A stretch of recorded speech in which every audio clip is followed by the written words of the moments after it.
Hi everyone, my name is Michelle Siani, and my topic is type 2 diabetes in Nebraska. I chose this issue because I have family members who suffer with type 2 diabetes.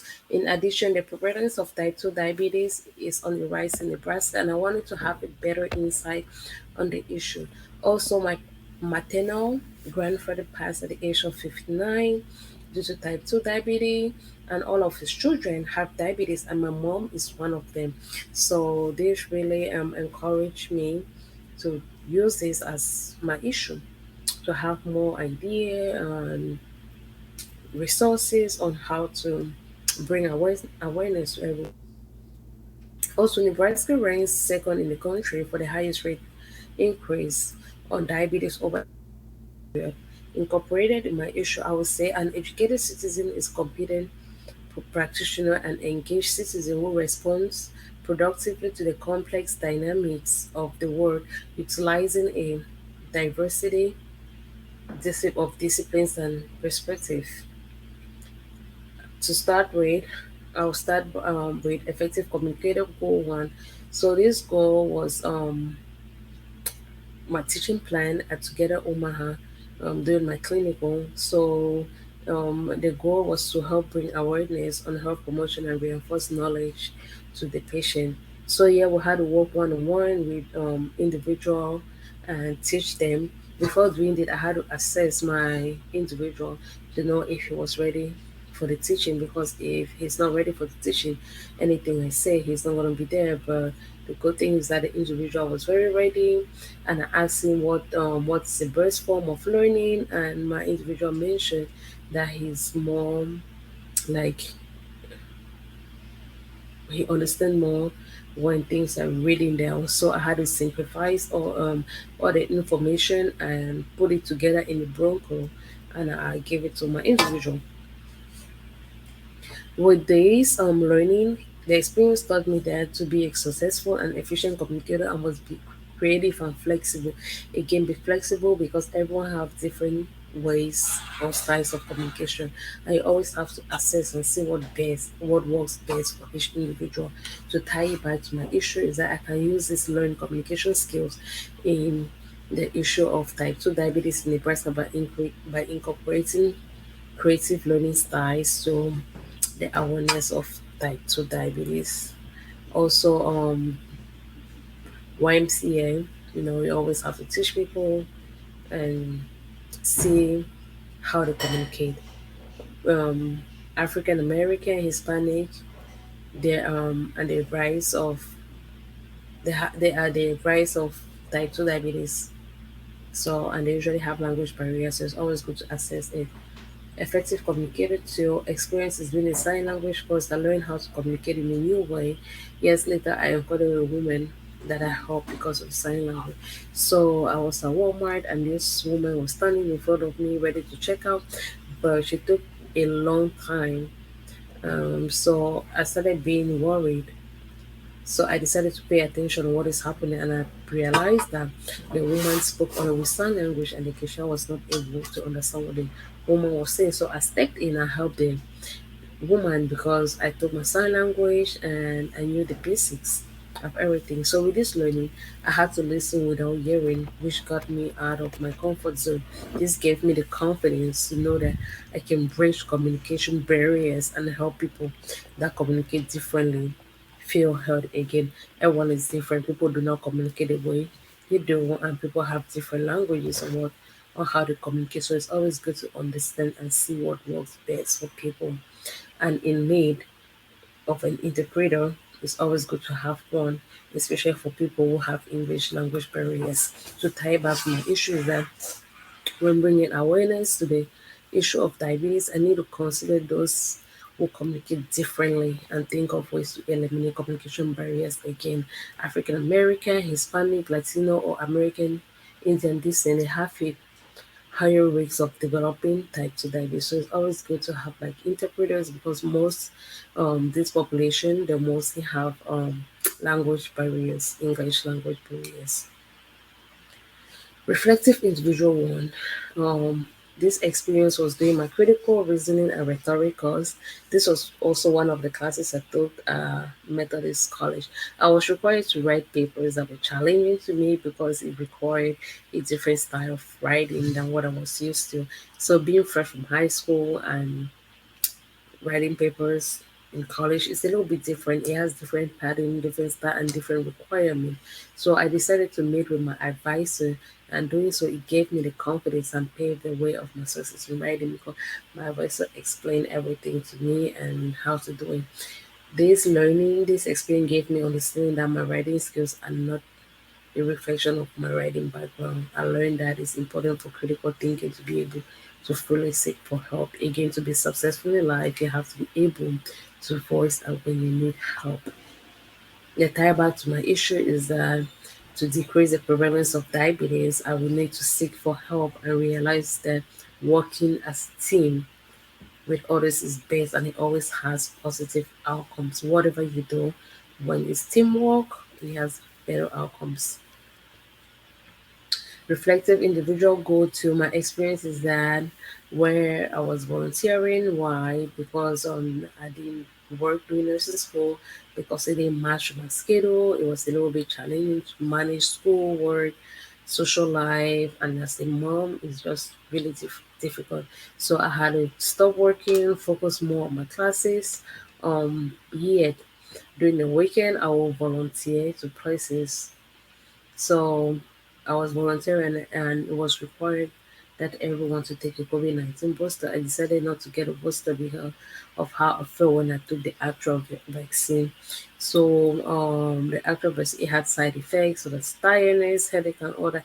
Ever since I had my child, I've always had this headache. So when I took the vaccine, I had a tremendous headache that lasted for about 4 to 5 days. So when I was required to take a COVID-19 booster, it made me think I had to reflect on the issue because I thought of what happened to me when I took the actual vaccine. So it didn't sound so right to me. I later reflected and realized that my decision and feelings of um, the new and different idea was positive and beneficial to me and everyone. Again, because the COVID-19 booster wasn't mandated by the state, so I didn't know why. Where I was volunteering was require everyone to get that. But the good thing is that I had to reflect, and the way I reflected, it didn't damage or bring negative impact on anyone. So my learning is that I now understand the importance of rationalizing my thoughts and opinions so that I'm not letting or influencing others into harmful decisions. Again, always reflect and see what is good, what is bad, on the situation. To tie back to my issue is that I can use this learning reflection skills for my issue by being open to new ideas and taking the time to understand and reflect on both the pros and cons of the ideas. Again, do not just reject any idea, just take it and try to reflect on it and see if it's going to be beneficial to you, to the population, and to other people. You always have to compare the pros and the cons. Change agent goal one. I love being a change agent. It is so amazing when you can actually impact somebody's life. And this is one thing that stands a lot for me as an educated citizen. My experience is that I'm a member of a youth association where every summer we volunteer twice a month to feed the homeless. However, this year, other obligation preceded a volunteer. I was unable to take part in the volunteer at the moment. So I took nursing 450 during the summer and it was very, very, very intense. Most of the time, I was at clinical or I had exams I was studying throughout, and then my association is a association that mostly visit during the week, so it was hard for me to meet up with it. But yet, I didn't let this stop me from being a change agent, to be hopeful, to impact someone's life in a positive way. So since I missed that day, I thought I used my senses, my critical thinking, that okay, I could use a different day to go to balance my next day. So I decided to pack bags full of food and pass them out the next day to balance my next day. The food finished in a minute. The homeless were very, very grateful. And When a lot of people saw this, they were amazed. Even my association, they were so happy. They didn't know I would go the next day or the location because I missed it. But you know, so learning what I learned from this experience is that I want to see change. Is that if you want to see change, you have to be the change you want to see in the world again. I wanted to see change. I want to impact people's lives. So I want to be the change first. The second is that I learn when it comes to making a healthy change in this world. No deal is too small or too big, even though I did not end being homelessness. I felt good that I made a difference in someone's life again. Some people are out here, they suffer, they cannot afford groceries, they do not have food, they cannot afford rent, so they're out in the street. So if you ever find yourself in that situation that you can help someone, do it. Nothing is too big, nothing is too small. I'm pretty sure people in those critical situations will be very, very grateful for whatever thing you do for them. To tie it back is that I can't just rely on others to make a change of decreasing type 2 diabetes again. I have to be out there. I have to be willing to do that change. To go out there, volunteer, bring awareness, participate in campaigns that brings awareness to type 2 diabetes to the population. My goal, my change agent goal to again 2 years ago, the United States of America was hit with an unforeseen circumstance named COVID-19. COVID-19 is an airborne disease which spreads very fast and it was later on declared as a pandemic. It changed everyone's life due to precautions put in place to prevent it from spreading, lockdown, schools were locked down, childcares were locked down. It was even more hard on single mom because they had to stop doing work so they could take care of the children. So it just changed everything. With this learning, I learned that in order to implement change, I must get comfortable and expect unforeseen circumstances at any time. Anytime again, being in the healthcare field and as a future nurse, I know I'm going to be faced with challenges, yet I'm not going to let these challenges stop me from being the change agent and what I want to bring into the world. I was supportive. I have to be supportive, and then, by this, I volunteered to administer COVID-19. So we are volunteer with the mobile diabetes sponsored by Nebraska Methodist.